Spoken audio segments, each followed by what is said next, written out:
मी मगाशी बोलत असताना सांगितलं, लातूर महानगरपालिकेचे अनेक सहकारी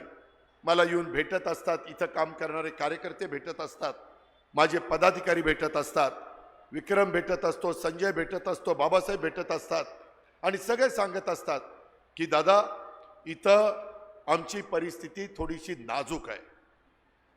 नाजूक परिस्थिती सुधारायची असेल तर आम्हाला निधी मिळाला पाहिजे आणि म्हणून जीएसटीचा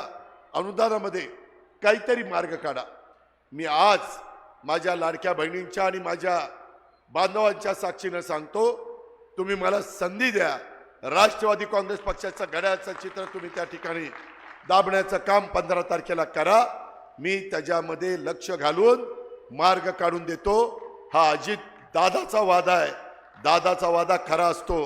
मी शब्दाचा पक्का आहे हे क्या महाराष्ट्राला माहिती आहे आणि त्या पद्धतीनं आपण लातूरचा विकास पिंपरी चिंचवडच्या धर्तीवर, चांगल्या शहरांच्या धर्तीवर त्या ठिकाणी करूया। वाजतोय अलार्म, आता दाबू घड्याळाचं बटन, वाजतोय